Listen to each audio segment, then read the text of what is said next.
I've been getting a lot of questions about department store bikes. These bikes are readily available at places like Walmart for as little as $100. Can a bike that cheap really be ridden on the trails? Is it fine for a beginner? What about bunny hops, manuals, and other techniques? How much of that can one of these bikes take? Well, there's only one way to find out. In the name of science, I picked up this Mongoose at Walmart. It's a full suspension, 21-speed mountain bike with lots of bells and whistles. Oh, and it costs less than my dropper seat post. With Florida state sales tax and a Dr. Pepper, I still paid less than $150. The first thing I did was put this bike up on the stand for a comprehensive safety check.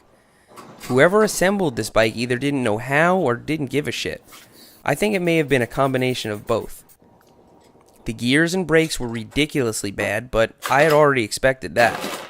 I didn't expect the bars to be out of alignment with the forks or the wheels to be completely out of true. Also, the steering was indexed, which means the headset was over-tightened during assembly. I tried to fix this to no avail, so I left it tight with the best case scenario being that it breaks in.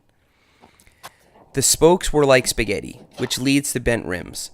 I tightened every spoke on both wheels and then did a standard truing to get everything dead straight.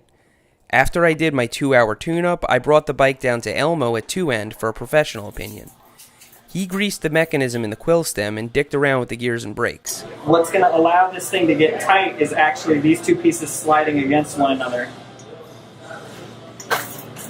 It's alright. I would care more if it was carbon fiber, I swear.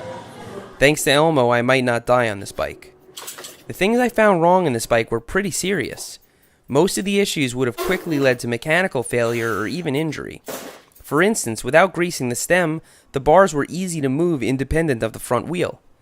Maybe this isn't always the case, but I can only base my experience on this bike.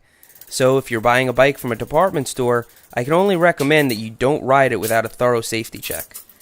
A bike you get at a shop, on the other hand, will leave in perfect working order, and usually include a free tune-up after it breaks in. So yeah, keep that in mind too. There are hidden costs to buying a department store bike. Overall, the bike's pretty impressive for $140. Everything works now, the suspension's plush, and the saddle's actually pretty comfortable. The bike doesn't even look that bad. I can't wait to beat the shit out of it, but one thing at a time. In the next video, we'll take my Mongoose to Amelia Earhart mountain bike trails to see what it can do. Thanks for riding with me today, and I'll see you next time.